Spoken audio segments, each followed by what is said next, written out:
Somewhere in your city right now, there is a person standing in front of an ice cream counter, staring at 31 flavors, mildly stressed about whether to get chocolate or salted caramel, completely unaware that the frozen dessert in that little paper cup was once so rare, so expensive, and so aggressively guarded by kings and emperors that sharing the recipe could get you executed. That is not an exaggeration. For most of human history, ice cream was not a treat. It was a weapon of power. A signal of wealth so extreme that ordinary people went their entire lives without tasting anything like it. The gap between a medieval peasant and a king was not just measured in land or gold or armies. It was measured in whether you had ever eaten something cold and sweet on a summer afternoon. And the story of how that changed, how a frozen luxury reserved for emperors became something a 7-year-old can buy for $2 at a gas station, is one of the strangest, most surprising journeys in the entire history of food. This is the history of ice cream. And it is far more royal, far more violent, and far more ridiculous than anything you would expect from a dessert. Nobody invented ice cream all at once. It did not arrive fully formed. It evolved, slowly, over thousands of years, from something far more primitive and far less delicious. The story starts with ice itself. In ancient Persia, around 400 BC, engineers developed a structure called a yakshal. It was a massive domed building, sometimes 40 feet tall, built from a heat-resistant mud brick composite that functioned as natural insulation. During winter, workers would harvest ice from nearby mountains and pack it deep inside the yakshal. The structure kept the ice frozen even through the brutal heat of Persian summers. Persian royalty used this ice to chill drinks, preserve food, and cool their palaces during the hottest months of the year. The ice itself was a luxury. Transporting it, storing it, and maintaining it required enormous resources, enormous labor, and enormous infrastructure that only the wealthiest rulers could afford. But then someone had an idea. They mixed the ice with concentrated grape juice, rose water, and vermicelli noodles, creating a cold, sweet, slushy mixture called sharbat. It was not ice cream. It was closer to a granita, a flavored ice. But it was the first time in recorded human history that someone had deliberately combined cold and sweet into something meant purely for pleasure. The concept spread. Arab traders carried it westward. Persian culture exported it through conquest and commerce. And by the time it reached the imperial courts of China, the idea had evolved further. Chinese emperors during the Tang dynasty, around 618 to 907 AD, were reportedly served a dish made from buffalo milk, flour, and camphor, packed in ice and snow.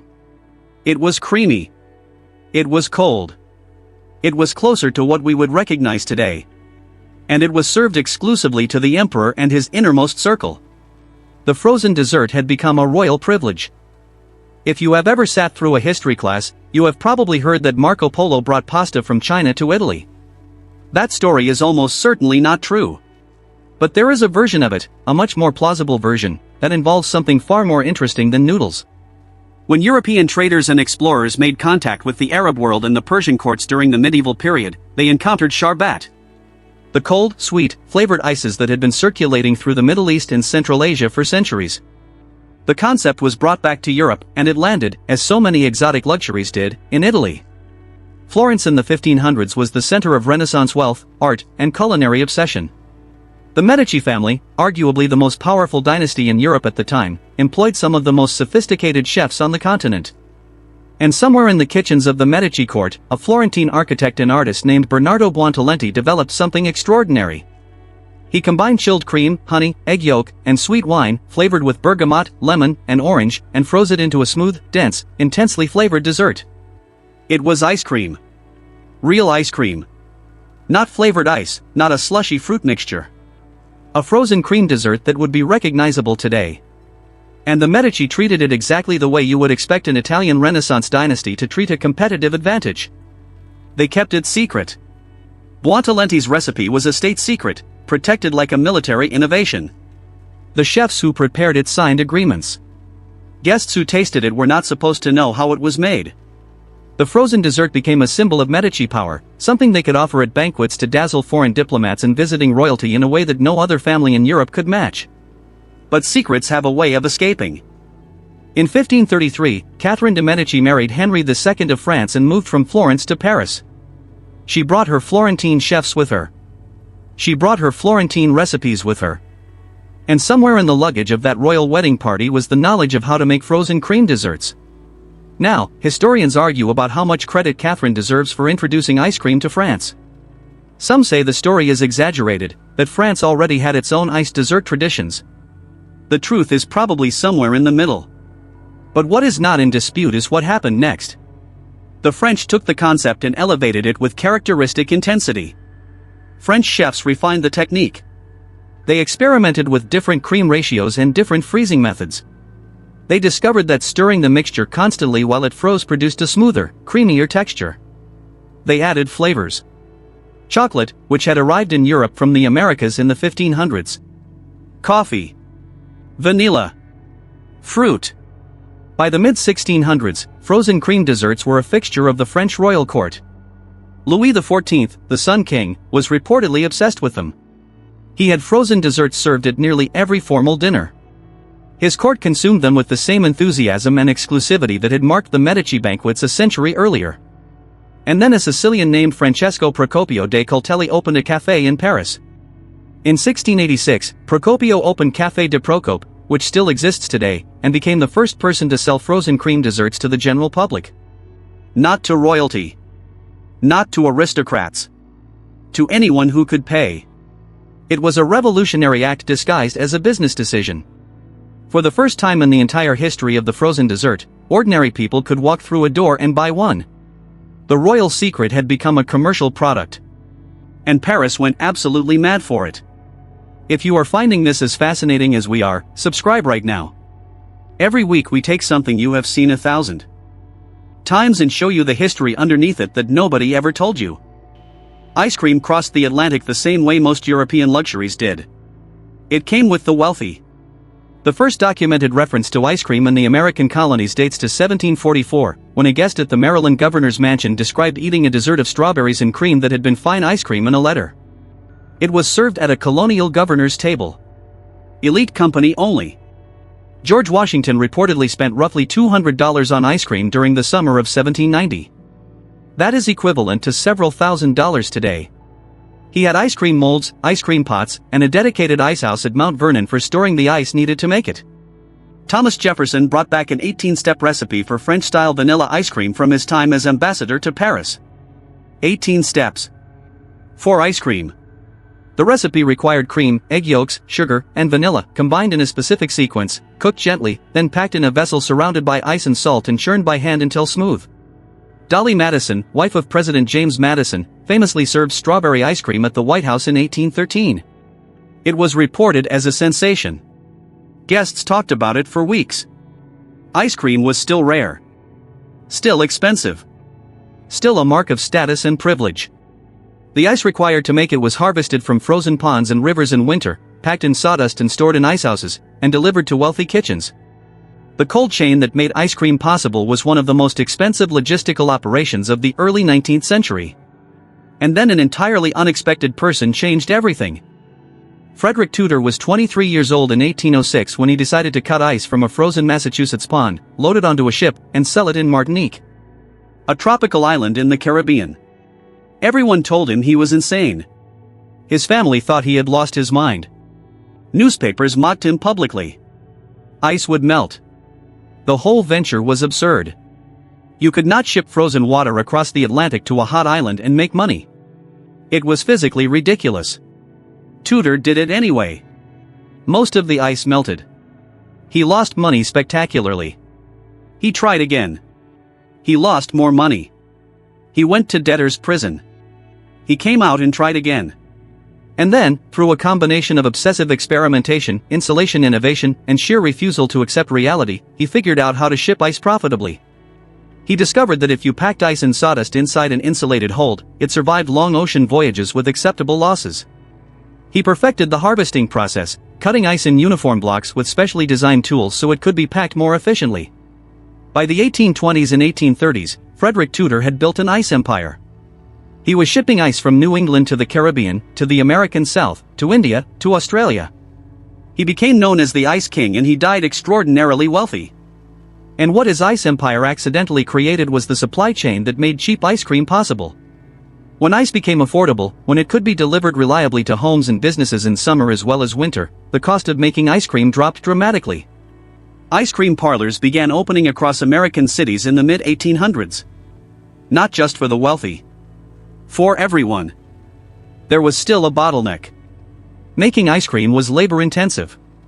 You had to churn it by hand, a process that could take 45 minutes of continuous effort to produce a small batch. It was cold, exhausting work. In 1843, a Philadelphia woman named Nancy Johnson invented the hand-cranked ice cream freezer. It was a brilliantly simple device. A wooden bucket packed with ice and salt. A metal canister inside containing the ice cream mixture. A dasher, a paddle inside the canister, connected to a crank on the lid. You turned the crank. The dasher churned the mixture. The salt lowered the freezing point of the ice, creating temperatures cold enough to freeze cream quickly. And in 20 minutes instead of 45, you had ice cream. Johnson never properly patented or profited from her invention. A man named William Young bought the rights and manufactured the device commercially. Johnson's contribution was largely forgotten. But her invention transformed ice cream production from a laborious professional operation into something a family could do in a backyard on a Sunday afternoon. By the 1870s, ice cream was everywhere. Street vendors sold it from handcarts. Soda fountains added it to their menus. Immigrants arriving in American cities encountered it and carried the tradition back into their communities and their own culinary innovations. And then came two accidents that together created the most iconic ice cream delivery system in history. At the 1904 World's Fair in St. Louis, on a swelteringly hot summer day, an ice cream vendor ran out of dishes. A neighboring vendor, Ernest Hamwee, was selling thin waffle pastries called zalabia that were not selling particularly well in the heat. Hamwee rolled a waffle into a cone shape. The ice cream vendor scooped ice cream into it. The crowd went insane. The ice cream cone was born from a shortage and a neighboring vendor's quick thinking. By the early 20th century, the Industrial Revolution had done to ice cream what it had done to everything else. It scaled it, standardized it, and made it cheaper than anyone thought possible. Mechanical refrigeration replaced natural ice. Commercial pasteurization made cream safer and longer lasting.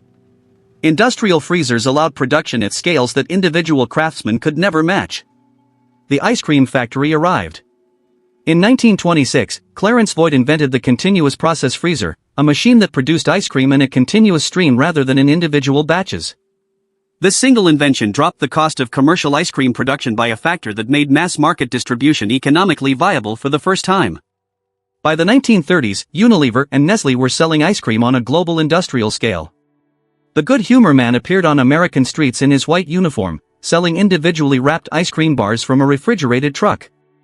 The dessert that had once required a royal icehouse, a team of trained chefs, and a closely guarded recipe passed between monarchies was now available on every street corner for a few pennies. The royal secret had been completely and utterly democratized. Here is the uncomfortable truth underneath all that democratization. The industrial ice cream that most people eat today shares a name with what the Medici served at their Renaissance banquets, but it shares very little else. Modern commercial ice cream contains stabilizers, emulsifiers, artificial flavors, and in many cases significant amounts of air pumped into the mixture to increase volume and reduce cost. The legal definition of ice cream in the United States requires a minimum of 10% milk fat. That is the floor. Most premium artisan ice cream sits at 14 to 16%.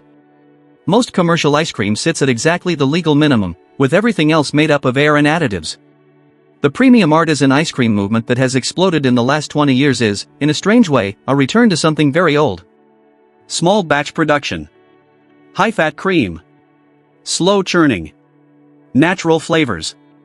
The techniques that Nancy Johnson and the Florentine chefs of the Medici court would recognize immediately. The stuff in the paper cup from the gas station is technically ice cream. The stuff in the hand-rolled waffle cone at the artisan shop down the street is what ice cream actually was before scale and efficiency stripped everything interesting out of it. Today, the global ice cream industry is worth over $90 billion a year. New Zealand consumes more ice cream per person than any other country on Earth. The United States produces nearly 900 million gallons annually. Flavors range from the expected to the genuinely baffling. Wasabi. Charcoal.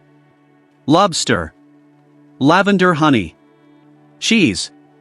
The dessert that started as a royal Persian luxury, refined by Florentine craftsmen, jealously guarded by the Medici, carried to France in a royal wedding party, and democratized by an ice merchant who went to prison for believing in a ridiculous idea, now sits in every convenience store freezer on the planet.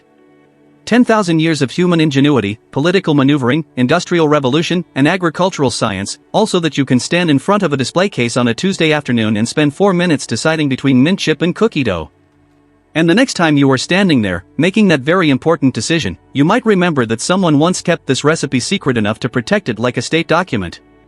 That kings measured their own power partly by whether their guests had ever tasted anything this cold and this good. The ice cream cone in your hand is the end of a very long, very strange, very royal story. If this history surprised you, subscribe and leave a comment telling us which flavor you think deserves more respect than it gets. We find the hidden histories inside ordinary things every single week, and the stories are almost always stranger than you expect.